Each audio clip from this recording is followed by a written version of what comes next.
बैठिए।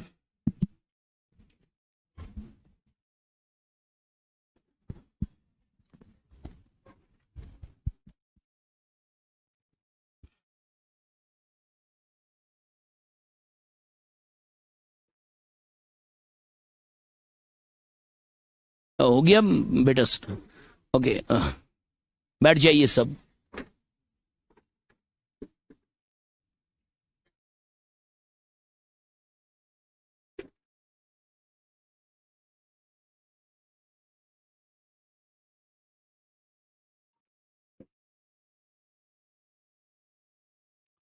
आज हम अब पढ़ने वाले हैं अकाउंटिंग कन्वेंशंस, है ना?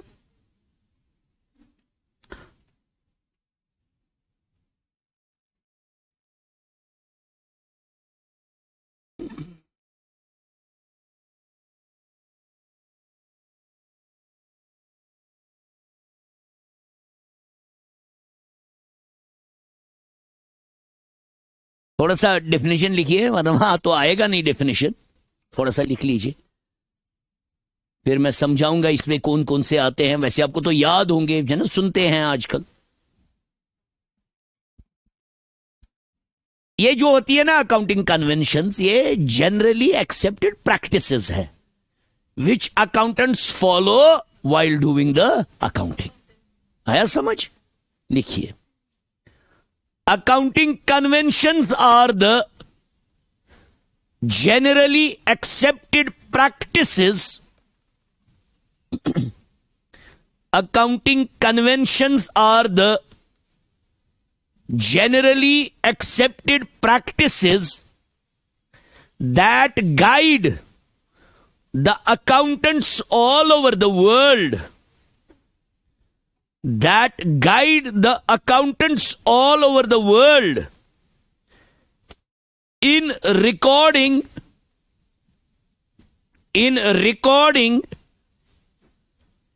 and presenting financial information. In recording and presenting financial information. Full stop. They are not rigid laws. ये rigid laws नहीं है, ये पहली याद रखना। They are not rigid laws, but are customary practices. ये customs है, हाँ? But are customary principles. Customary principles. असल में ये सारे होते हैं ना principles ही, है ना? फिर concepts और conventions. They are customary principles developed over the period of time to ensure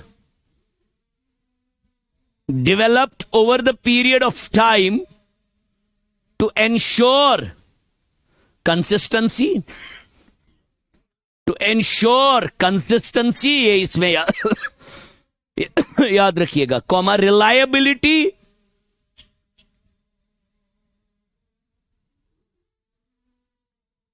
to ensure consistency, reliability and comparability. ये तीन चीजें इसमें जरूरी है। Consistency, comparability and reliability. Reliability clear है? हाँ, यही है। चलिए बेटा, अब जो पहला कन्वेंशन, पहला क्या, उसको बोलते हैं हम कंजर्वेटिज्म, प्रिंसिपल ऑफ कंजर्वेटिज्म। क्या बोलते हैं? लिखिए पहला, लिखिए पहला, principal of conservatism. Principal of conservatism. देखो ये क्या बोलता है। कोई बोल सकता है मुझे इसका दूसरा नाम क्या है? क्या है इसका दूसरा नाम? इसका क्या है दूसरा नाम Wasif? It's known as principle of prudence. क्या ये आ सकता है वहां पे? लिखिए, it is also known as principle of prudence. या कन्वेंशन ऑफ प्रूडेंस। आपको आया समझ? आप प्रिंसिपल ऑफ कंजर्वेटिज्म बोलिए, कन्वेंशन ऑफ कंजर्वेटिज्म बोलिए, एक ही बात है तो ये अकाउंटिंग प्रिंसिपल सारे, है तो ये अकाउंटिंग। आया समझ? प्रूडेंस, प्रूडेंस लिखिए, फिर मैं समझाऊंगा। This convention requires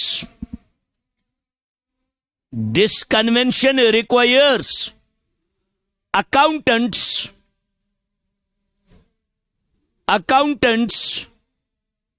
to anticipate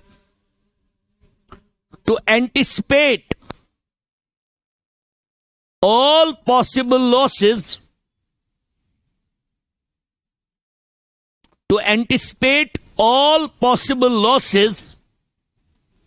but not to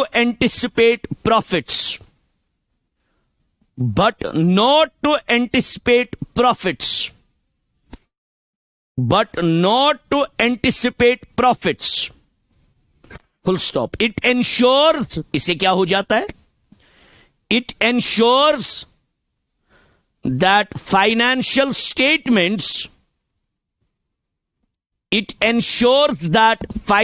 statements are not overly optimistic.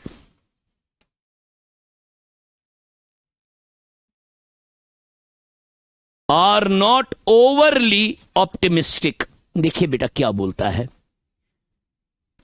Main है इसका प्रिंसिपल ऑफ कंजर्वेटिज्म, मतलब we act conservative, prudent in the sense अगर हमें लगता है हमें लॉस होने वाला, वी रिकॉर्ड दैट, मगर अगर हमें लगता है हमें गेन होने वाला है, वी डोंट टिल वो असल में हो जाए। अब इसकी एप्लीकेशन क्या है, ध्यान दीजिएगा, इस पे एक एमसीक्यू भी आता है, याद रखिएगा, प्लीज याद रखिएगा, ये आपको मैं समझाऊंगा। लास्ट में क्या बनाना होता है? फाइनेंशियल स्टेटमेंट्स बनाने होते हैं ना, क्या बनाने होते हैं? प्रॉफिट एंड लॉस अकाउंट और बैलेंस शीट। ध्यान दीजिएगा, इसकी एप्लीकेशन में सिखा रहा हूं, ये तो याद तो किसी को भी रहेगा, एप्लीकेशन में सिखा रहा हूं, याद सबको रहेगा।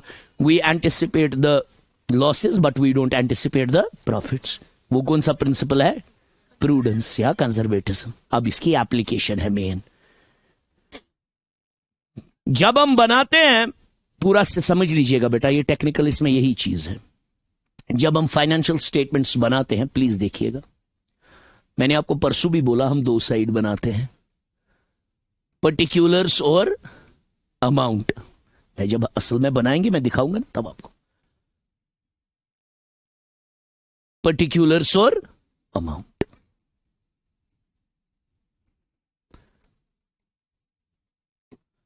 यहां से हम सारे क्या दिखाते हैं? एक्सपेंस। क्या दिखाते हैं? एक्सपेंसेस। यहां से हम क्या दिखाते हैं? इनकम्स। अब क्लोजिंग स्टॉक हमारे पास होता है, वो भी अभी आपको वो समझ नहीं आएगा, मगर क्लोजिंग स्टॉक तब हम मजबूर होते हैं, हमें वो माइनस करना होता है, परचेज को बच गया होता है, अब हम उधर माइनस नहीं करते, तो हम कहां से बढ़ाते हैं? वो यहां से। यस, वो है वो इनकम नहीं, मगर उसको यहां से माइनस करना होता है। अब मैं यहां से माइनस नहीं करता हूं, मैं यहां से बढ़ाऊंगा, एक ही बात है ना। इधर से मैं क्लोजिंग स्टॉक को दिखाता हूं, मगर कभी हमारे क्लोजिंग स्टॉक के दो वैल्यू होते हैं। क्या होते हैं? कॉस्ट प्राइस और मार्केट प्राइस। क्या होते हैं? कॉस्ट प्राइस और, वेरी गुड, से उसका कॉस्ट प्राइस, ये याद रखिएगा, यही इस पे ऑब्जेक्टिव आता है, यही इस पे एमसीक्यू आता है। क्लोजिंग स्टॉक का जो कॉस्ट प्राइस है वो है ₹1,00,000, मगर जो उसका मार्केट वैल्यू है वो है जनाब अली ₹90 या ₹1,10,000। जो प्रिंसिपल ऑफ कंजर्वेटिज्म है वो बोलता है आप उस वैल्यू पे रिकॉर्ड करो जो छोटा है। क्यों?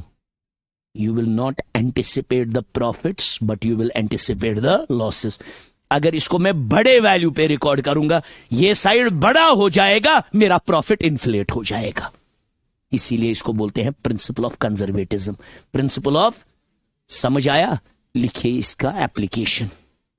एप्लीकेशन ऑफ प्रिंसिपल यह ज्यादा फॉलो गसा क्योंकि they are the customs which are followed. इनकी कोई बेस नहीं है. These are the customs. आया समझ? You got my point? लिखिए पहला, when closing stock is valued at the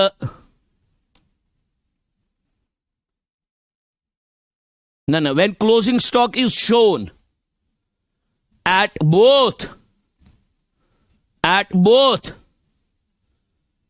market value and the cost price,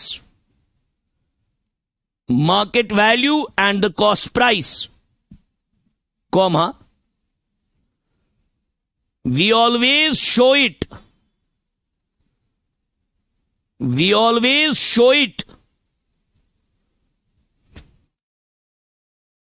at the lower of the two, at the lowest value of the two. We always show it at the lowest value of the two. Clear है बेटा?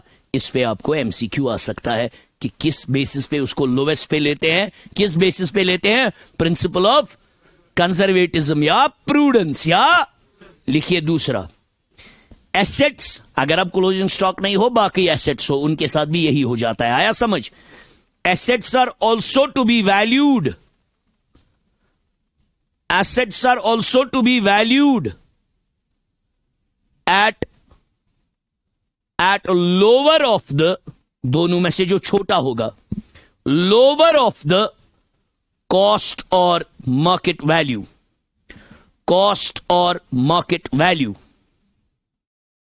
Clear है?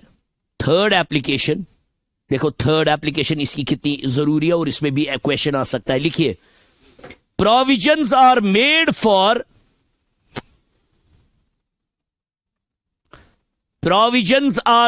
For bad debts. ये मैं समझाऊंगा, ये इसका सबसे बेहतरीन एप्लीकेशन है.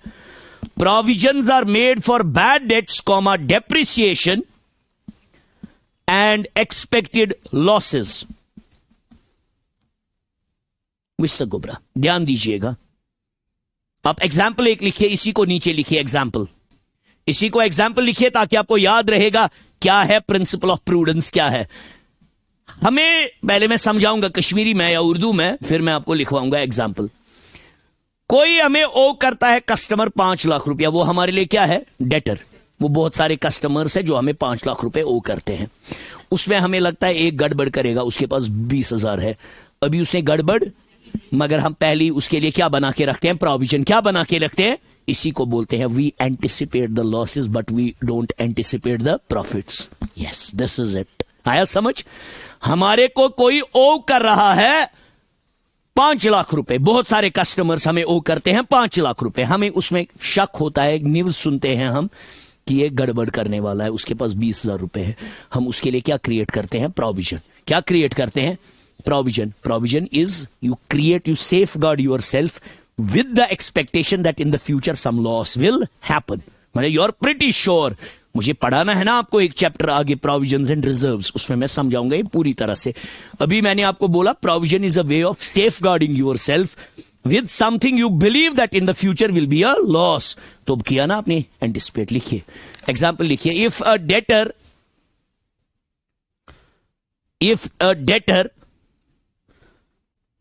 ऐसे लिखो, if a company has debtors of rupees 5 lakh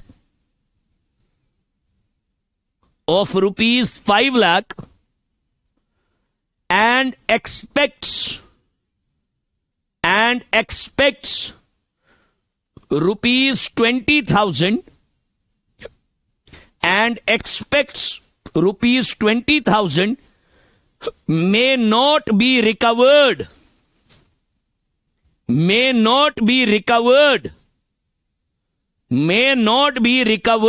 comma, a provision for bad debts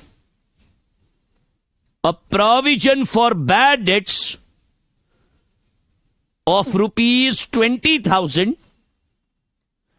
a provision for bad debts of rupees 20,000 is created even though comma करके लिखिएगा, even though loss has not occurred yet, even though loss has not occurred yet, even though loss has not occurred yet, मत हुआ है फिर भी लिखिए। कितने लिखे आपने? 3 लिखिए। चौथा पॉइंट लिखिएगा, profits are recorded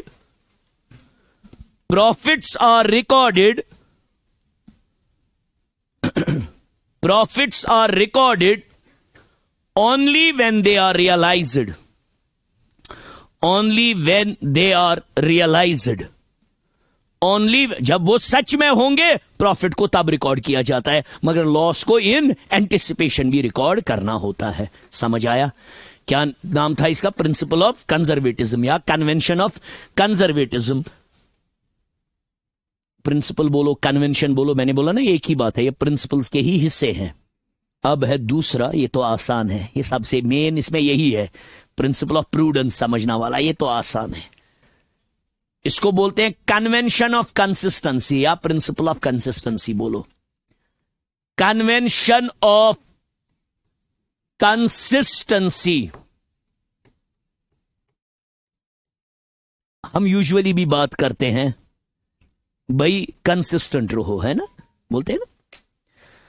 अकाउंटिंग में भी हम बोलते हैं we follow the convention of consistency. Suppose depreciation जरूरी करनी है फिक्स्ड टेंजिबल एसेट्स की, करनी है ना, ध्यान दीजिएगा, ध्यान दीजिएगा, करनी है ना, जरूरी, वी ऑल नो दिस। अब डेप्रिसिएशन करने के मेथड्स है, क्या है? You have lot of methods of doing depreciation. You have straight line, अभी नहीं आपको पढ़ने में जैसे बोल रहा हूं, जैसे आपको है स्ट्रेट लाइन मेथड, आपको है रिटर्न डाउन वैल्यू मेथड, आपका है सम ऑफ डिजिट्स मेथड, आपका है annuity method. There are number of methods, हमारे सिलेबस में नहीं है, मैं बोल रहा हूं। एक साल आपने स्ट्रेट लाइन किया, दूसरे साल आपने रिटर्न डाउन वैल्यू किया, या बोल रहा है आपको नहीं। एक ही मेथड रखो consistent for, so that they become, your financial statements become comparable, they become more understandable। ऐसे हमें स्टॉक की वैल्यूएशन करनी होती है। क्या करनी होती है? स्टॉक की, there are different valuation methods of stock। you have LIFO, last in first out, first in first out, weighted average, you have a lot of methods। हमें वो सिलेबस में नहीं है, मैं बोल रहा हूं। एक टाइम आप करोगे FIFO यूज, एक टाइम करोगे LIFO यूज, वो सब अच्छा नहीं रहता है। इसका यही है कि आप हर साल जो consistent, keep the methods applied consistent. Clear है बेटा? लिखिए, this convention states that this convention states that once a methodology of accounting once a methodology of accounting is adopted, once a methodology of accounting is adopted, comma, it should be followed consistently,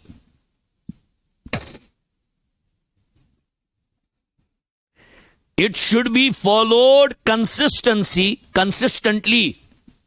from one accounting period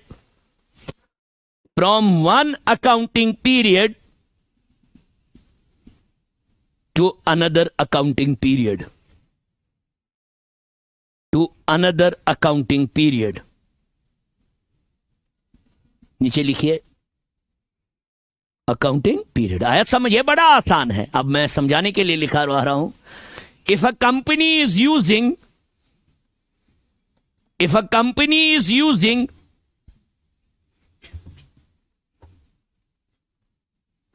straight line method of depreciation,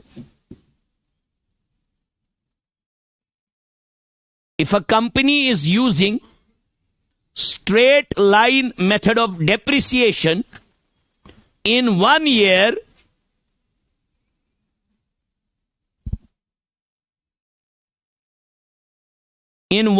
comma, it should continue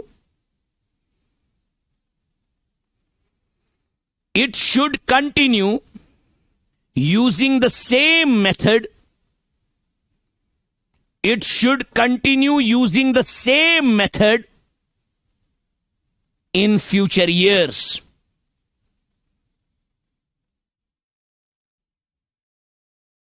Clear है? Full stop. If it changes to another method, कोई और method है, जैसे मैंने बोले बहुत सारे method है, like written down value method. If it changes to another method like written down value method, comma, the change must be disclosed.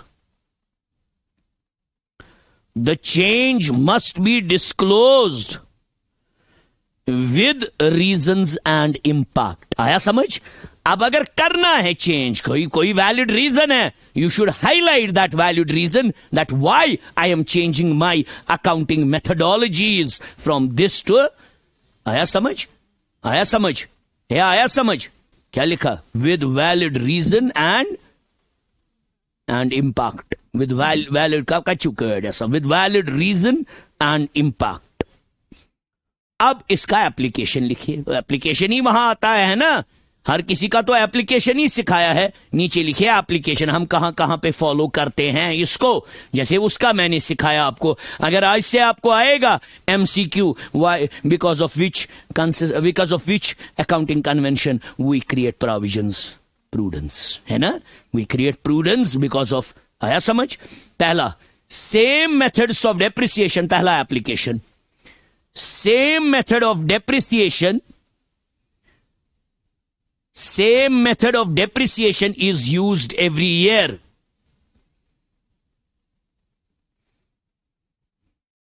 दूसरा, same inventory valuation method is continued. Same inventory valuation method is continued. Same inventory valuation method is continued. Like, bracket में लिखिए, like LIFO, comma FIFO, comma average method, comma weighted average method. ये इनके methodologies है, तो याद था उन्हें खतरा मालूम, इतना कंफ्यूजन का पागा ये LIFO FIFO स्पेट. चौथा, थर्ड एप्लीकेशन लिखिए. लिखा third application, same accounting policies are followed. Same accounting policies are followed unless there is a valid reason for change. क्या लिखा आपने? Only if there is a valid reason for, unless there is a valid reason for change. एक valid reason अगर होगा then you can change. Clear है? अब एक और कन्वेंशन है जिसपे सवाल आया था लास्ट ईयर. ये बहुत बार बच्चों को पूछते हैं सवाल, ये मैं आपको बताऊंगा इसकी एप्लीकेशन में जब मैं वो पूछूंगा. वो MCQ पूछते रहते हैं बच्चों को, पता नहीं होता है. उसको बोलते हैं कन्वेंशन ऑफ मटीरियलिटी. क्या बोलते हैं? ये बहुत अच्छा इंपॉर्टेंट है, ये अच्छा वाला है, ये सुनिएगा. Convention of materiality. Convention of materiality. Convention of materiality. देखो ये क्या बोलता है, कुछ कन्वेंशन ऑफ मटीरियलिटी क्या को. अगर मैंने पेन लाया, इधर दीजिए पेन, ये पेन मैंने लाया है ना, will I record it in the books of accounts? Yes. I have to record every transaction which has a monetary. इसका है monetary value? Obviously, yes, I have to record it in the books of accounts. Now the point is, will I record it as an asset or a revenue expenditure? Will I record this pen as a capital expenditure or a revenue expenditure? Why? शाबाश, very good, क्योंकि खत्म हो जाएगा और लाना है. Very good, wonderful. अब मैंने कैलकुलेटर लाया, कैलकुलेटर, एक नॉर्मल सा कैलकुलेटर, 50 रुपए का कैलकुलेटर लाया या 100 रुपए का कैलकुलेटर लाया. ये मत बार बार लाना है। Will I record it as an asset और will I record it as a revenue expenditure? Yes, revenue. I will never record it as an, because it doesn't have a material value. ये क्या value है? 50 रुपए है तो क्या asset आया समझ? Why I record? अब ये क्वेश्चन वहां आता है, बहुत सारे लोग क्या बोलेंगे? एसेट, क्योंकि वन टाइम, क्योंकि no, it is a calculator, it doesn't have a material value, that's why we always record it. क्या आया समझ? जैसे यहां हम बोलेंगे मार्कर, मैं आपको बोलूंगा मार्कर, हमने यहाँ व्हाइट बोर्ड होते पहले, जैसे हमें थे व्हाइट बोर्ड हमें होते, हमने मार्कर लाया। मार्कर कौन सा एक्सपेंडिचर है? रेवेन्यू। उसलिए नहीं कि ये बार बार लाना है, मैं तो एक ही रखूंगा, फिर इंक डालूंगा, फिर क्योंकि इसका कोई मटेरियल वैल्यू नहीं है, which is going to influence the books of our accounts. आया समझ? लिखिए कन्वेंशन ऑफ, यही इसमें सबसे इसका एप्लीकेशन, ये आते रहते हैं क्वेश्चन, हम भी देते हैं केस स्टडीज बच्चों को, ये कभी दे फ्लंक इन दिस, पता ही नहीं होता, पढ़ाया ही नहीं होता इनको। वैसे लिखिए अकॉर्डिंग टू दिस कन्वेंशन, ये materiality, according to this convention only the information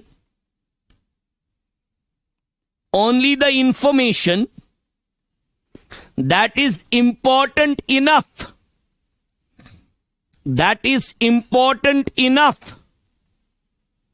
to influence the decision, that is important enough to influence the decision of the users, that is important enough to influence the decision of the users should be disclosed in financial statements, should be disclosed in financial statements। Clear है? नीचे example लिखिए, मैंने अभी example the. A calculator costing ₹800, कहीं भी value दे दो, calculator उतने का। हाँ नहीं, ये फुल डिस्क्लोजर की नहीं है बेटा, मैंने एग्जांपल दे दो। ये क्या बोलता है? ओनली फुल डिस्क्लोजर बोलता है सारा डिस्क्लोज करो, ये बोलता है only important information is to be disclosed which can influence the decision making. इसका अब है ना जो मैं एग्जाम्पल में आपको लिखवाने वाला हूं, आपको थोड़ी ना वहां डेफिनेशन, आपको इसका इसेंस समझ आना चाहिए, वो आपको इस एग्जाम्पल से आएगा समझ। क्या लिखा आपने? Is treated as the revenue expenditure, ये है इसका एप्लीकेशन। ठीक है बेटा, जो ये बोला मैंने, क्योंकि मटीरियलिटी, उसका कोई मटीरियल वैल्यू नहीं है। A calculator costing ₹800 is treated as a revenue expenditure, while a machinery costing ₹5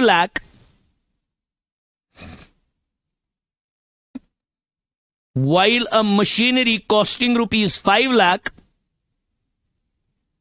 is treated as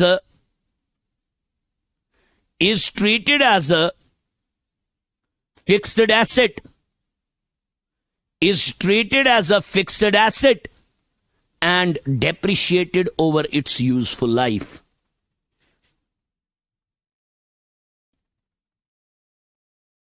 And depreciated over its useful life. आया समझ? आया समझ? देखो अब बेटा ध्यान दीजिएगा, इधर इधर देखो, इसका और एक एप्लीकेशन है, खाली यही नहीं अब एप्लीकेशन है। देखो इसका क्या है? मटीरियलिटी। हमने किसी दिन किसी पियोन को टिप दिया 10 रुपए, वी विल डिस्क्लोज इट। ऐसा नहीं है कि we have to disclose every rupee, मगर इसको हम अलग कोई एक्सपेंस नहीं देंगे, इसको हम डालेंगे मिसलिनियस में। क्या डालेंगे? इसका ये भी है, आपको आया समझ? जैसे अक्सर ध्यान दीजिएगा, जब हम ये इसका और एक एप्लीकेशन है। एक एप्लीकेशन क्या है समझ आपको? जो कैलकुलेटर जैसी चीजें हैं उनको एज एसेट, उनको क्या दिखाना है? As revenue expenditure. ध्यान दीजिएगा, आप जब बनाते हैं प्रॉफिट एंड लॉस अकाउंट, कुछ ऐसा होता है ना, यहां से क्या दिखाते हैं? एक्सपेंसेस। क्या दिखाते हैं? और एक तरीका हमेशा टू लिखना होता है। क्या लिखना होता है? जैसे हम लिखते हैं टू सैलरीज, आया समझ? टू रेंट, आया समझ? टू एडवर्टीजमेंट, क्योंकि ये बड़े बड़े खर्चे हैं। मैं नहीं लिखूंगा टू टिप टू पियोन, इसको हम मिसलीनियस में डालेंगे। क्या डालेंगे? ऐसे ही जो छोटे छोटे खर्चे हैं उन सबको किस में डालेंगे? मिसली। आया समझ? आया समझ? जैसे आपने क्लॉक के लिए सेल लाई, बैटरी लाई, तुम क्या लिखाओगे? To battery to miscellaneous expenses. इसका वो भी है एक। आपको आया समझ? लिखिए अब application. You got it now? See how is it now different than this? आया समझ? ये अलग बात। फुल डिस्क्लोजर भी ऐसा है, मगर फुल डिस्क्लोजर बोलता है जो भी मटेरियल इंफॉर्मेशन है उसको डिस्क्लोज करना है। ये बोलता है कौन सी चीज एसेट दिखानी है और कौन सी चीज रेवेन्यू एक्सपेंडिचर। आया समझ आपको? लिखिए बेटा। Very good, your question was apt, it is similar. लिखिए एप्लीकेशन। स्मॉल वैल्यू आइटम्स, पहला small value items are treated as expenses, are treated as expenses, किया ना अभी, रादर देन एसेट्स। ये याद रखिएगा, अभी एप्लीकेशन, सारा एप्लीकेशन है। Small value items are treated as expenses rather than assets, full stop. दूसरा, insignificant details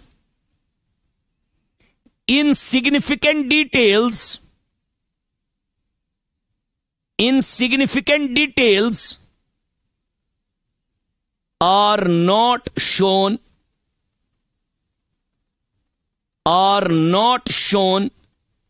separately,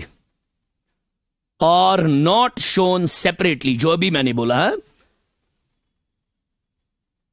next, material items, मतलब जिनका अच्छा वैल्यू होगा, इसका है ना वो भी। Material items, third, are shown clearly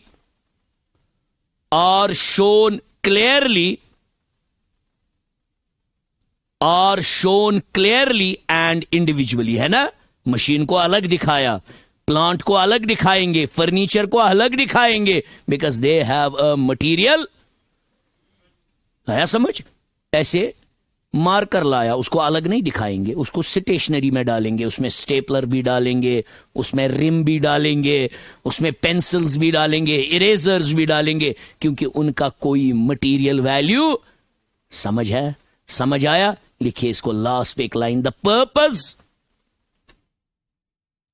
purpose of this convention, the purpose of this convention is to avoid unnecessary details, and keeps financial statements more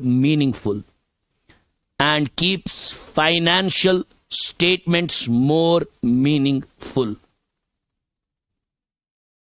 clear है बेटा? इजी है ना, बेसिक। उसका क्या पर्पस बनेगा जो इससे पहले हमने पढ़ा? इसका क्या पर्पस बनेगा जो इससे पहले हमने पढ़ा? इससे पहले जो पढ़ा उसका क्या था वो? उसका यही बनेगा क्या कि फाइनेंशियल स्टेटमेंट्स आपस में कंपेरेबल हो जाए, वरना वो मत कंपेरेबल बनेंगे। जो ना इससे पहले वाला था, है ना, कंपेरेबिलिटी, दैट इंप्रूव्स द, जो इससे पहला था दैट इंप्रूव्स द रिलायबिलिटी। आपको आया समझ? जब आपने सेम मेथोडोलॉजीज यूज किए तभी कंपेयर कर पाओगे ना। अगर एक साल अलग किया, दूसरे साल अलग किया, है ना, जो कन्वेंशन ऑफ कंसिस्टेंसी है ना, उसका पर्पस है to make financial statements more comparable, to make financial statements किसका? कंसिस्टेंसी का। किसका? चलिए बेटा, अब है लास्ट वाला हमारा, उसके साथ वाखुरदावना। कल से हम आएंगे। अब मैं पढ़ाऊंगा आपको कल से definition of accounting, process of accounting. अब आप तोते की तरह वही से मुझे बोलोगे। इंफॉर्मेशन, किन किन को अकाउंटिंग, यूजर्स ऑफ अकाउंट। कल से हमें थ्योरेटिकल थोड़ा सा, उसके बाद हम अपने न्यूमेरिकल पे आएंगे। आपको आया समझ? उसके बाद will start with journal, book keeping. आपको आया समझ? बुक कीपिंग, ये सब टर्मिनोलॉजीज और भी आएंगी। वाउचर क्या होता है, बिल क्या होती है, आपको आया समझ? इनवॉइस क्या होती है, वो चीजें क्लियर है बेटा? ट्रांजैक्शन और इवेंट में क्या फर्क है, वो चीजें, वो तो अब इंपॉर्टेंट है। क्या बोला मैंने आपको? कन्वेंशन ऑफ फुल डिस्क्लोजर या प्रिंसिपल ऑफ फुल डिस्क्लोजर लिखिए। This convention states that, convention of full disclosure या प्रिंसिपल ऑफ फुल डिस्क्लोजर एक ही बात, convention of full disclosure, full disclosure लिख सको। This convention states that financial statements should disclose, financial statements should disclose all material facts, all material facts and relevant information, and relevant information required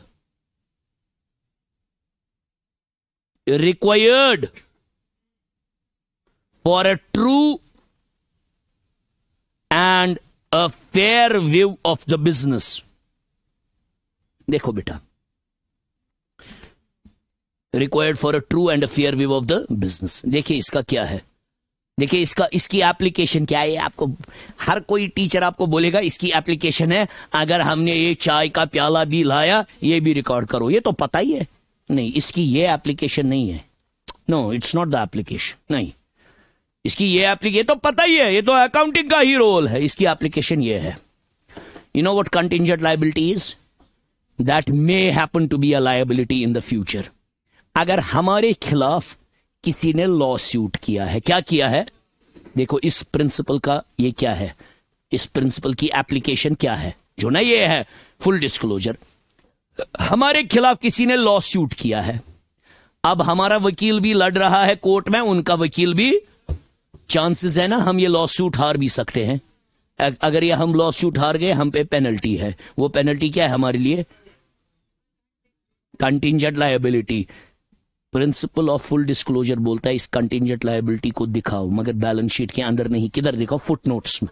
yes, यही है इसका application. आया समझ? Love, you have to disclose each and every information, वरना अभी मत वो हुआ है, इसीलिए हम किस में वो रखेंगे? फुटनोट्स में। That is what contingent this principle of full disclosure. वरना हमने मशीन लाई, उसमें खर्चे लगे, वो तो सबको पता है, वो रिकॉर्ड करना है। आपको आया समझ? लिखिए, नहीं लिखिए एग्जाम्पल में लिखिए। If our company is involved in a law suit,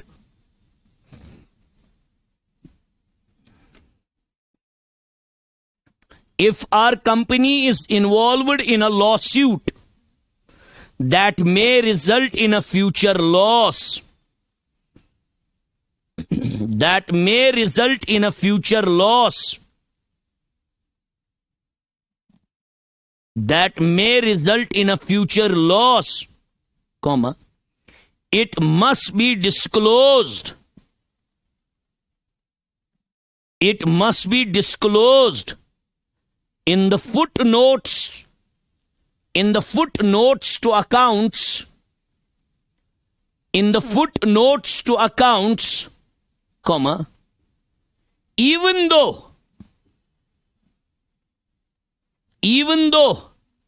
the amount is not certain yet। मत है अभी सर्टन, मगर फिर भी दिखाना है। यही है। क्लियर है बेटा? आया अब समझ? त्याची नात लुकवाना चाय प्याले ओन ये चाय प्याले पाई रिकॉर्ड करने का फुल डिस्क्लोजर। फुल डिस्क्लोजर चाहिए। लिखिए इसका एप्लीकेशन, ये पता होना चाहिए आपको। एप्लीकेशन पहला, डिस्क्लोजर ऑफ अकाउंटिंग पॉलिसीज। आपकी क्या अकाउंटिंग पॉलिसीज है वो डिस्क्लोज करो। दैट इज व्हाट मटीरियल ये है अकाउंटिंग पॉलिसीज। दूसरा, डिस्क्लोजर ऑफ कंटिंजेंट लायबिलिटीज। आया अब समझ? ये फुल डिस्क्लोजर प्रिंसिपल बोलता है कंटिंजेंट लायबिलिटीज दिखाओ। Disclosure of contingent liabilities. Third, notes to accounts notes to accounts, explaining important matters, बहुत सारे अकाउंटिंग नोट्स में होती है, नीचे फुट नोट्स में। क्लियर है? Next, disclosure of related party transactions, disclosure of related party transactions।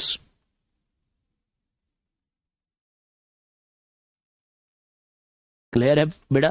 Full stop लिखिए नीचे। आया समझ? लिखिए, the purpose of full disclosure principle, the purpose of full disclosure principle is to ensure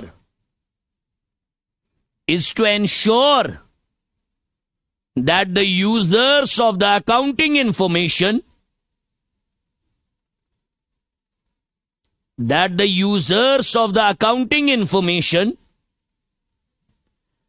get a true and a fair picture of the business।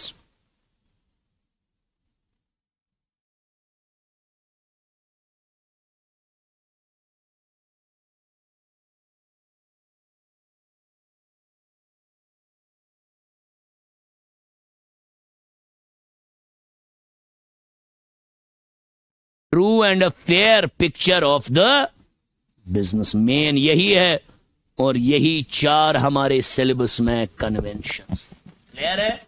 Clear है?